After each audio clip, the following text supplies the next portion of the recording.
इंशाल English medium school Vijaypur admissions open. Nursery से लेकर high school तक एडमिशन शुरू हो चुके हैं। यहाँ बच्चों को दुनियाई तालीम के साथ साथ दीनी तालीम भी दी जाती है। क्वालिफाइड टीचर्स, फ्रेंडली एनवायरनमेंट और सीसीटीवी सर्वेलेंस के साथ बच्चों की हिफाजत, हायरार्की मैनेजमेंट के जरिए डिसिप्लिन और बेहतरीन तालीम का ख्याल रखा जाता है। स्कूल में smart classes, computer classes, spoken English, sports और एक्टिविटी बेस्ड लर्निंग के जरिए बच्चों का ओवरऑल डेवलपमेंट किया जाता है। बस फैसिलिटी और गर्ल्स और बॉयज के लिए सेपरेट सैनिटेशन मौजूद है। बच्चों को वैकेशन क्लासेस भी लिए जा रहे हैं। Address near Azhar ground, KHB colony, Mehboob Nagar, Vijaypur. अपने बच्चों के बेहतरीन मुस्तकबल के लिए आज ही एडमिशन्स कंफर्म कीजिए। तो देर किस बात की, स्क्रीन पर दिए गए नंबर्स पर कॉल करके अपने बच्चों के एडमिशन्स कंफर्म कीजिए।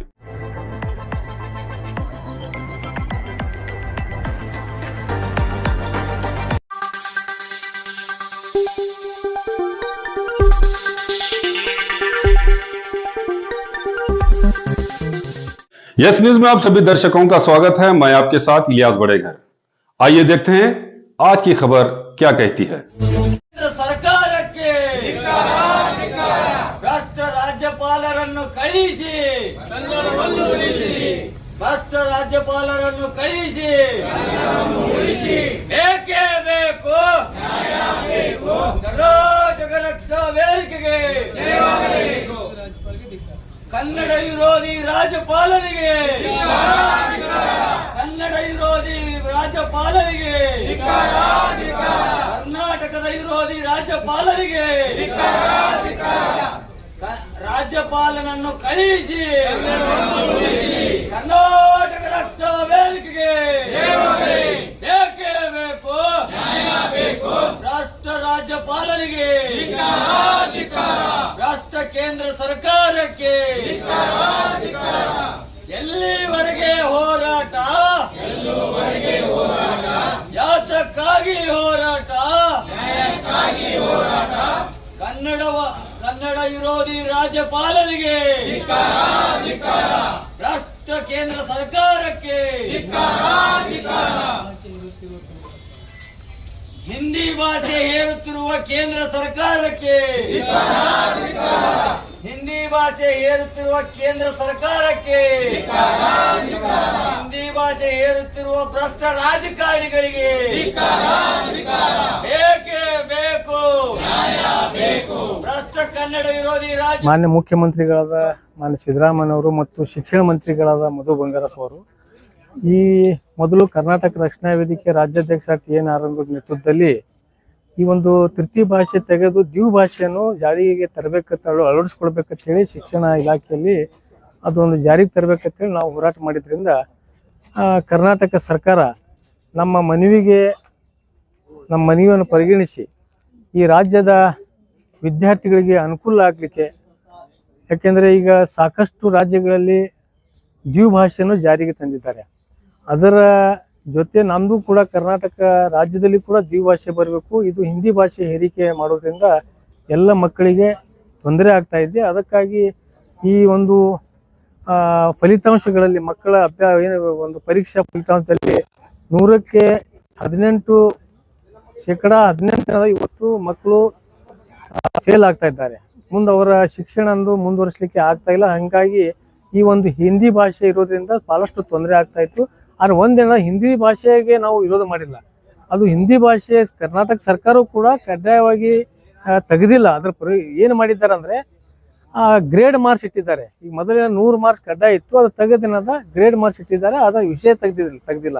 ಅದಕ್ಕಾಗಿ ಏನದ ನಮ್ಮದು ಈ ಒಂದು ಏನು ಕರ್ನಾಟಕ ಸರ್ಕಾರ ಈ ಒಂದು ನಿರ್ಧಾರ ತೆಗೆದುಕೊಂಡಿದ್ರಿಂದ ಕರ್ನಾಟಕ ರಕ್ಷಣಾ ವೇದಿಕೆ ಸರ್ಕಾರಕ್ಕೆ ಒಂದು ಕೃತಜ್ಞತೆ ಸಲ್ಲಿಸ್ತೇವೆ ಎಲ್ಲ ರಾಜ್ಯದ ವಿದ್ಯಾರ್ಥಿಗಳ ಪರವಾಗಿ.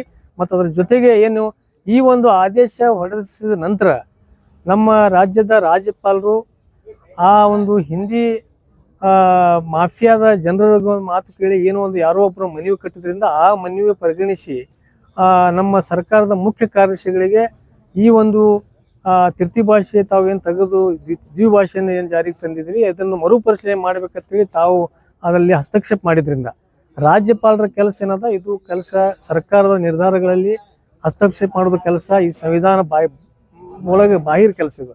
ಅದಕ್ಕಾಗಿ ನಾವು ಇವತ್ತು ನಮ್ಮ ಕರ್ನಾಟಕ ರಾಜ್ಯದ ನಮ್ಮ ರಾಜ್ಯಾಧ್ಯಕ್ಷರಾದ ಸನ್ಮಾನ್ಯ ಶ್ರೀ ಟಿ ಎ ನಾರಾಯಣಗೌಡರ ಒಂದು ಕರೆಗೆ ಹೋಗ್ಕೊಟ್ಟು ಈ ರಾಜ್ಯಾದ್ಯಂತ ಎಲ್ಲ ಜಿಲ್ಲೆಗಳಲ್ಲಿ ಜಿಲ್ಲಾಧಿಕಾರಿಗಳ ಮುಖಾಂತರ ಕೇಂದ್ರ ಸರ್ಕಾರಕ್ಕೆ, ರಾಷ್ಟ್ರಪತಿಗಳಿಗೆ ಈ ಒಂದು ಕನ್ನಡ ವಿರೋಧಿ ರಾಜ್ಯದ ವಿರೋಧಿ ರಾಜ್ಯಪಾಲ ಇಲ್ಲಿ ಇರಲಿಕ್ಕೆ ಅವಶ್ಯಕತೆ ಇಲ್ಲ, ಅದಕ್ಕಾಗಿ ಇವರಿಗೆ ತಕ್ಷಣ ವಾಪಸ್ ಪಡ್ಕೋಬೇಕಂತೇಳಿ ನಾವು ಇವತ್ತು ಒತ್ತಾಯ ಮಾಡಿ ಮಾನ್ಯ ಜಿಲ್ಲಾಧಿಕಾರಿಗಳ ಮುಖಾಂತರ ಮನವಿ ಸಲ್ಲಿಸಿದ್ದಾರೆ. ಸರ್, ನನ್ನದೊಂದು ಪ್ರಶ್ನೆ ಇದೆ.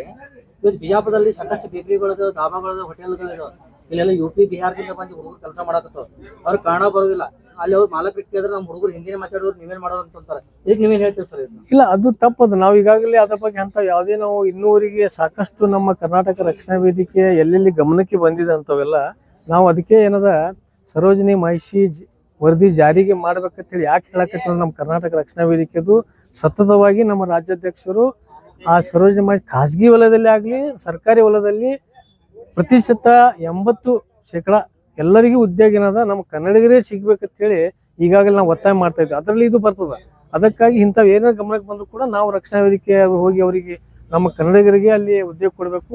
ಅವ್ರು ಬರಲಿಲ್ಲ ಅಂದ್ರೆ ಅವ್ರು ಕನ್ನಡ ಇಲ್ಲಿ ಕಲಿಯಬೇಕಾಗ್ತದೆ. ಯಾಕಂದ್ರೆ ಇಲ್ಲಿ ನೀರ, ಇಲ್ಲಿ ಎಲ್ಲ ಗಾಳಿ, ಇಲ್ಲಿ ಅನ್ನ ತಿಂದು ಇಲ್ಲಿ ಅವರಿಗೆ ನಮ್ಮ ಭಾಷೆ ವಿರುದ್ಧ ಮಾಡಿದ್ರೆ ಅದಕ್ಕೆ ನಾವು ಯಾವ ಕಾಲಕ್ಕೂ ಅದಕ್ಕೆ ನಾವು ಒಪ್ಕೊಳ್ಳೋದಿಲ್ಲ. ಅದಕ್ಕಾಗಿ ಅಂಥ ಅಪರಿಸ್ಥಿತಿ ಸಹಿತ ನಾವು ಕಾರ್ಮಿಕ ಇಲಾಖೆಗಳಿಗಾಗಿ ಸರ್ಕಾರಕ್ಕೆ, ಆ ಇಲಾಖೆ ಅಧಿಕಾರಿಗಳಿಗೆ ಗಮನಕ್ಕೆ ತಂದು ಅಂಥ ಯಾವುದೇ ಲೇಬರ್ಗಳು ಅಥವಾ ಕಾರ್ಮಿಕರು ಇದ್ರು ಸಹಿತ ಅವ್ರಿಗೆ ಕನ್ನಡ ಕಲಿಸುವಂಥ ಕೆಲಸನೂ ಮಾಡಬೇಕು. ಯಾಕಂದ್ರೆ ಈಗಾಗಲೇ ಕನ್ನಡ ಕಲಿಸ್ಲಿಕ್ಕೆ ಎಲ್ಲ ರೀತಿಯಿಂದ ವ್ಯವಸ್ಥೆ ಸರ್ಕಾರ ಮಾಡ್ತಾ ಇದೆ. ಅವ್ರು ಕಲ್ಕೋಬೇಕಷ್ಟೇ. ಅದಕ್ಕೆ ಕಲ್ತಿಲ್ಲ ಅಂದ್ರೆ ಅದಕ್ಕೆ ನಾವು ಕಾರ್ಮಿಕ ಇಲಾಖೆಯವ್ರಿಗೆ ಹೇಳಿ, ಸರ್ಕಾರಕ್ಕೆ ಅಧಿಕಾರಿಗಳಿಗೆ ಹೇಳಿ ಅವರಿಗೊಂದು ಕ್ರಮ ತೆಗೆದುಕೊಳ್ಳುವಂಥ ಕೆಲಸ ಮಾಡ್ಬೇಕಂತೇಳಿ ಅವರಿಗೂ ಕೂಡ ನಾವು ಅದು ಮನವರಿಕೆ ಮಾಡ್ತೇವೆ. ಸರ್, ಈಗ ಬ್ಯಾಂಕ್ಗಳಲ್ಲಿ ಆಂಗ್ಲ ಕಡೆ ವಾಲುತ್ತಿದ್ದಾರೆ. ಸರ್ಕಾರಿ ಶಾಲೆಗಳು ಕನ್ನಡ ಮೀಡಿಯಂ ಶಾಲೆಗಳು ಮುಚ್ಚಿ ಹೋಗ್ತಿದ್ದಾರೆ, ಆಂಗ್ಲ ಕಡೆ ವಾಲುತ್ತಿದ್ದಾರೆ. ಇದಕ್ಕೆ ಸರ್? ಇಲ್ಲ, ಅದಕ್ಕೆ ನಾವು ಎಲ್ಲ ಈಗಾಗಲೇ ಪಾಲಕರಲ್ಲಿ ಜಾಗೃತಿ ಮೂಡಿಸ್ಬೇಕಾಗಿತ್ತು. ಯಾಕಂದ್ರೆ ಈಗ ಸರ್ಕಾರಕ್ಕೆ ಯಾಕೆ ನಾವು ಇದು ಮಾಡಕತ್ತೀವಿ ಅಂದ್ರೆ ಅಲ್ಲಿ ಕನ್ನಡಿಗಾಗಿ ಮತ್ತು ಕನ್ನಡ ಯಾವ ಶಾಲೆ ಈಗಾಗಲೇ ಸರ್ಕಾರಗಳೊಂದು ಯೋಜನೆ ಮಾಡ್ತಾ ಇದೆ. ಅಲ್ಲಿ ನೇಮಕಾತಿ ಮಾಡುವ ಸಂದರ್ಭದಲ್ಲಿ ಕನ್ನಡ ಭಾಷೆಗೆ ವಿಶೇಷವಾದಂಥ ಮಾರ್ಕ್ಸ್ ಏನದ ಇಟ್ಟಿರ್ತಾರ. ಅದಾಗ ಇನ್ನೂ ಹೆಚ್ಚಿನ ರೀತಿಯಲ್ಲಿ ಮತ್ತೆ ಏನದ ನಾವು ಸರ್ಕಾರಕ್ಕೆ ಏನು ಒತ್ತಾಯ ಮಾಡ್ತೀವಿ ಅಂದ್ರೆ ಈ ಉದ್ಯೋಗ ಕೊಡೋದಾಗ್ಲಿ ಅಥವಾ ಯಾವುದೇ ಥರದ್ದು ನಾವು ಸರ್ಕಾರಿ ಸೌಲಭ್ಯ ಕೊಡುವಾಗ ಕನ್ನಡ ಭಾಷೆಯಲ್ಲಿ ಯಾರು ಹೆಚ್ಚಿನ ಉತ್ತೀರ್ಣ ಆಗಿರ್ತಾರೆ, ಕನ್ನಡ ಭಾಷೆ ಯಾರು ತಗೊಂಡಿರ್ತಾರ ಅಂಥವ್ರಿಗೆ ಅವಕಾಶ ಮೊದಲು ಕೊಡ್ಬೇಕಂತೇಳಿ ನಾವು ಸರ್ಕಾರಕ್ಕೆ ಒತ್ತಾಯ ಮಾಡ್ತೀವಿ. ಬ್ಯಾಂಕ್ನಲ್ಲಿ ಈಗಾದ್ರೂ ಕೂಡ ಹಿಂದಿ ಭಾಷೆಯನ್ನು ಬಳಕೆ ಮಾಡ್ತಾರೆ. ಹಳ್ಳಿನ ಬಂದಂತ ರೈತರಿಗಾಗ್ಲಿ ಇಲ್ಲ, ನಾವು ಈಗ ನಮ್ಮ ಬಿಜಾಪುರದಾಗ್ಲಿ ಸಾಕಷ್ಟು ಕಡೆ ನಾವು ಮೊದಲೇ ನಾವು ಏನ್ ಸ್ಲಿಪ್ ಇದ್ದು ಎಲ್ಲ ಬರೆಯುದು ಇಂಗ್ಲಿಷ್ ಮತ್ತು ಹಿಂದಿ ಒಳಗಿರ್ತಿದ್ದು. ನಮ್ಮ ಕರ್ನಾಟಕ ರಕ್ಷಣಾ ವೇದಿಕೆ ಹೋರಾಟದಿಂದ ಇವತ್ತು ಎಲ್ಲ ಕಡೆ ಕನ್ನಡ ಕಡ್ಡಾಯವಾಗಿ ಪ್ರತಿಯೊಂದು ಬ್ಯಾಂಕ್ದಲ್ಲಿ ಸ್ಲಿಪ್ ಆಗ್ಲಿ ಬರೆಯೋದಾಗ್ಲಿ ಅಲ್ಲಿ ಕಡ್ಡಾಯ ಇಟ್ಟಿವಿ. ಮತ್ತು ಯಾರಾದ್ರೂ ಮತ್ತೆ ಈಗಾಗಲೇ ನಾವು ಸ್ಟೇಟ್ ಬ್ಯಾಂಕ್ ಆಗ್ಲಿ ರಾಷ್ಟ್ರೀಕೃತ ಬ್ಯಾಂಕ್ಗಳಲ್ಲಿ ಎಲ್ಲ ಕಡೆ ಏನ್ ಮಾಡಕತ್ತೀವಿ ಅಂದ್ರೆ ನಾವು ಹಿಂದಿ ಅವರು ಮೊದಲ ಹಿಂದಿ ದಿವಸ ಆಚರಿಸಿದ್ರು, ಹಿಂದಿ ಭಾಷೆ ಎಲ್ಲ ಕಡೆ ನಾವು ಪ್ರತಿಭಟನೆ ಮಾಡಿ ಆ ಬ್ಯಾಂಕ್ಗಳು ಹೋಗಿ ಅಲ್ಲಿ ಎಲ್ಲ ಬಂದ್ ಮಾಡಿಸಿವಿ. ಎಲ್ಲ ಮೊದಲು ಹಿಂದಿ ದಿವಸ ನಡೀತಿತ್ತು, 14 ಸೆಪ್ಟೆಂಬರ್ ಎಲ್ಲ ಅವರು ಆಚರಿಸಿದ್ರು, ಅದನ್ನು ಕೂಡ ಬಂದ್ ಮಾಡಿಸಿವ. ಮತ್ತು ಅಲ್ಲಿ ಏನದ ಆ ಯಾವುದೇ ಒಬ್ಬ ದೊಡ್ಡ ಉನ್ನತ ಅಧಿಕಾರಿ ಯಾವ ಕನ್ನಡ ಬರಲಾದ ಸಹಿತ ಎಲ್ಲ ಹೆಚ್ಚಿನ ರೀತಿಯಲ್ಲಿ ಕನ್ನಡಿಗರಿಗೆ, ಕನ್ನಡ ಭಾಷೆ ಬರೋರಿಗೆ, ಯಾಕಂದ್ರೆ ಆ ಗ್ರಾಹಕರು ಬರೋರಿಗೆ ಕನ್ನಡದಲ್ಲಿ ಮಾತಾಡ್ಬೇಕಾಗ್ತದೆ, ಅವ್ರಿಗೆ ಕನ್ನಡ ತಿಳಿ ಹೇಳ್ಬೇಕಾಗ್ತದೆ. ಅದಕ್ಕಾಗಿ ಮಾತಾಡೋರಿಗೆ ನಾವು ಅದಕ್ಕೆ ಎಲ್ಲಿಯಾದ್ರೂ ಅಂತವ್ರು ನಮ್ ಗಮನಕ್ಕೆ ಬಂದ್ರ ಈಗಾಗಲೇ ನಾವು ಸಾಕಷ್ಟು ಕಡೆ ಬದಲಾವಣೆ ಮಾಡ್ಸೇವು. ಮತ್ತು ಒಂದು ಟ್ರಾನ್ಸ್ಲೇಟರ್ ಕನ್ನಡದಲ್ಲಿ ಪ್ರತ್ಯೇಕವಾದಂತ ಒಂದು ಹುದ್ದೆ ಕೂಡ ಅಲ್ಲಿ ಒಬ್ಬರು ಸಿಬ್ಬಂದಿ ಮಾಡ್ಕೊಂಡಾರ. ಅದು ಅನಿವಾರ್ಯ ಇದ್ದಲ್ಲಿ ಆದ್ರೂ ನಾವೇನ್ ಮಾಡೇವಿ, ಹೆಚ್ಚು ಗ್ರಾಹಕರ ಸಂಪರ್ಕ ಹೆಚ್ಚು ನಮ್ಮ ಕನ್ನಡಿಗರಿರೋದ್ರಿಂದ ಅಲ್ಲಿ ಎಲ್ಲರೂ ಕನ್ನಡಿಗರಿಗೆ ಅಲ್ಲಿ ನೀವು ನೇಮಕ ಮಾಡ್ಬೇಕು. ರಾಷ್ಟ್ರೀಕೃತ ಬ್ಯಾಂಕ್ಗಳಿಗೆ ಕೂಡ ಕನ್ನಡಿಗರಿಗೆ ಇದು ಮಾಡಿದ್ವಿ. ಅದು ಎಲ್ಲ ಕಡೆನೂ ಅಂತಾವು ಈಗಾಗಲೇ ಮೆಟ್ರೋಗಳಾಗ್ಲಿ ಎಲ್ಲ ಕಡೆ ನಾವು ಎಲ್ಲೆಲ್ಲಿ ಹಿಂದಿ ಇತ್ತು, ಬೇರೆ ಇಂಗ್ಲಿಷ್ ಇತ್ತು, ಎಲ್ಲ ಕಡೆ ಕನ್ನಡ ಕಡ್ಡಾಯ. ಮೆಟ್ರೋದಲ್ಲಿ ಕೂಡ ಇನ್ನೂರಿಗೆ ಆಗಿದ್ದಿಲ್ಲ ನಡುವೊಮ್ಮೆ. ನಮ್ಮ ಕರ್ನಾಟಕ ರಕ್ಷಣಾ ವೇದಿಕೆ ನಾರಾಯಣಗೌಡರ ಹೋರಾಟದಿಂದ ಮಾತ್ರ ಇವತ್ತೆಲ್ಲ ಮೆಟ್ರೋದಲ್ಲಿ ಕೂಡ ಇವತ್ತು ಕನ್ನಡ ಕಡ್ಡಾಯ ಮಾಡಿದ್ದಾಗಿದೆ, ಎಲ್ಲ ಟಿಕೆಟ್ ಮೇಲೆ ಆಗಲಿ ಅಥವಾ ಎಲ್ಲ ರೀತಿ. ಹಿಂದಿ ಭಾಷೆ ರಾಷ್ಟ್ರ ಭಾಷೆ ಇದೆ, ನ್ಯಾಷನಲ್ ಭಾಷೆ ಇದೆ? ಇಲ್ಲ, ನ್ಯಾಷನಲ್ ಭಾಷೆ ಇಲ್ಲ ಅದು. ಅದಕ್ಕೆ ನಮ್ದು ಇದು ಐತಿ. ಯಾಕಂದ್ರೆ ಕರ್ನಾಟಕ ಇದು ಏನಾಗ್ಯದ, ಒಕ್ಕೂಟದ ವ್ಯವಸ್ಥೆ ಒಳಗೆ ಏನು ಒಂದು ನಮ್ಮ ದೇಶ ಆಗಿದೆಯಲ್ಲ, ಎಲ್ಲ ರಾಜ್ಯದ ಎಲ್ಲ ಪ್ರಾಂತಗಳು ಸೇರಿಸಿ ಒಂದು ಒಕ್ಕೂಟ ವ್ಯವಸ್ಥೆ ಈ ರಾಷ್ಟ್ರದಲ್ಲಿ ಮಾಡಿದ್ದು. ಈ ಒಕ್ಕೂಟ ವ್ಯವಸ್ಥೆಯಲ್ಲಿ ಈ ರೀತಿ ಯಾವುದೇ ಭಾಷೆಗೆ ಇದು ರಾಷ್ಟ್ರ ಭಾಷೆ ಕೊಟ್ಟಿಲ್ಲ.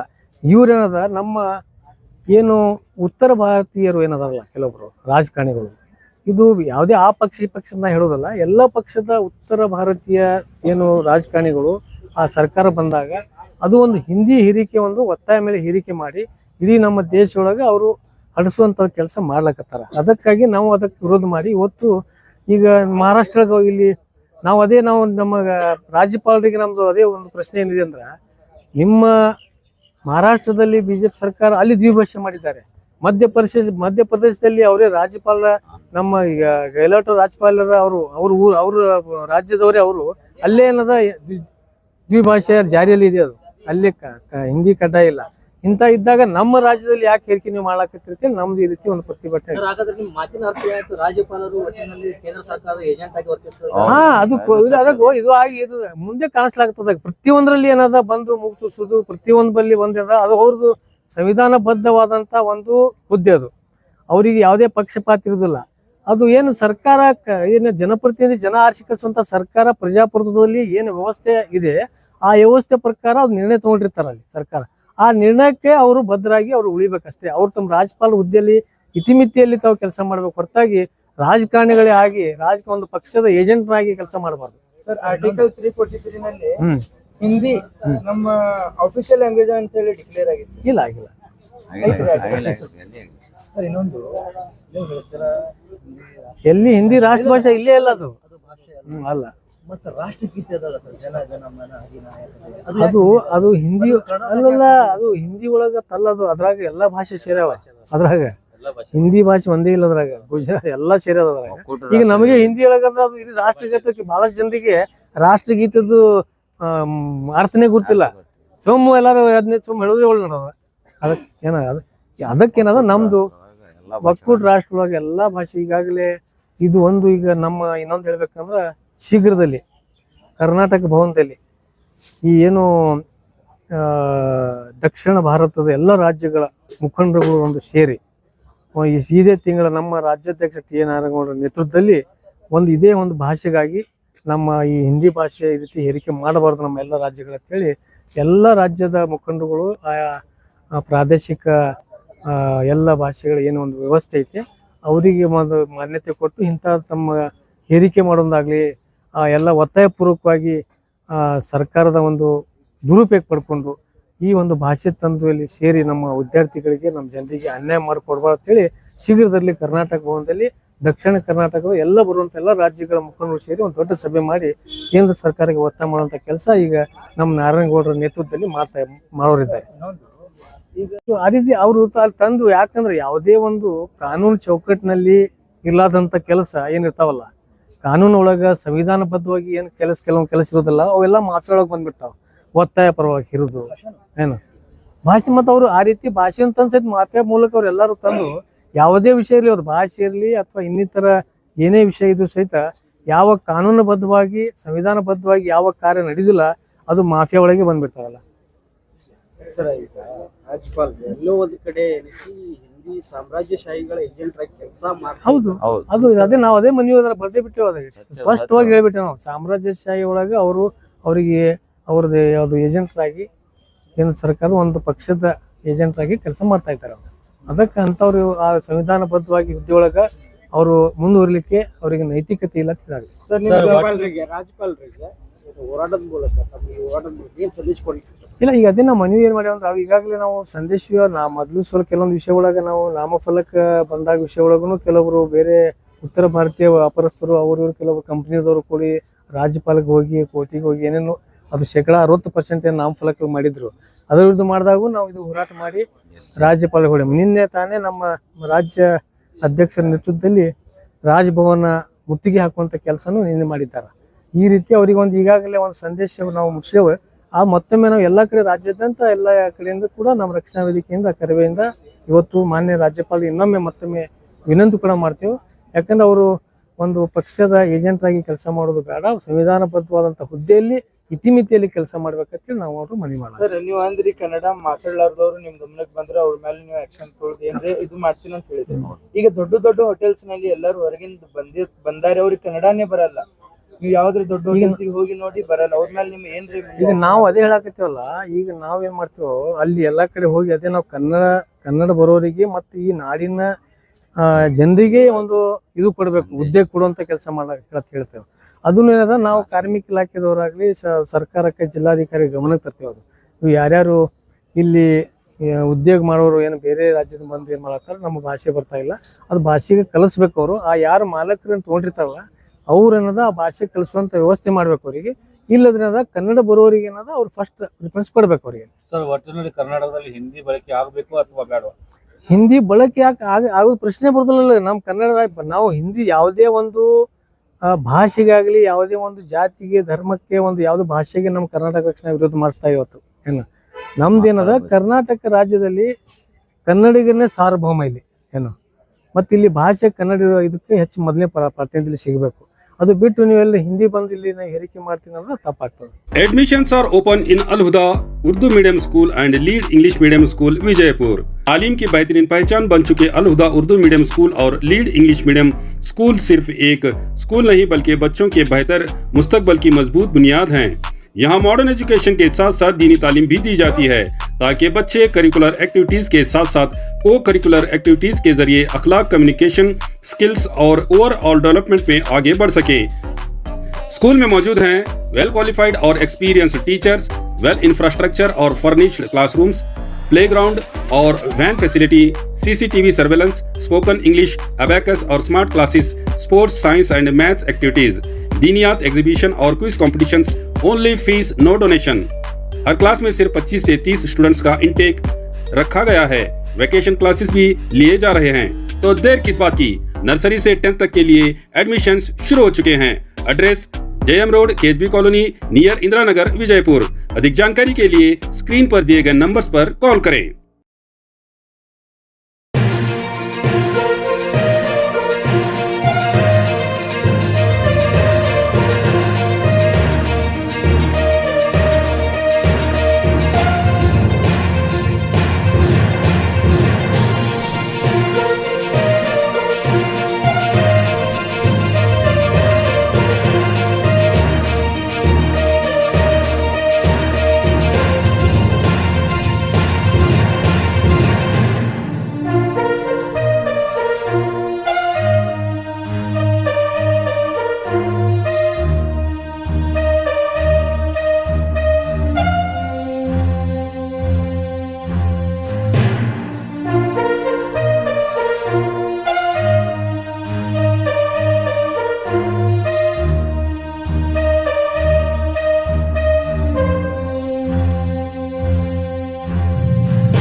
जैसा कि आप सब जानते हैं कि आप सभी का प्यार हमारे साथ कायम है।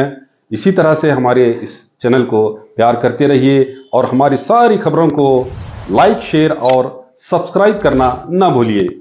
हमारा यही मकसद है कि आपको हर खबर जो है जैसा है वैसा ही आपको हम दिखाते रहेंगे, ना किसी का पक्ष लेंगे, ना किसी के विरोध में जाएंगे।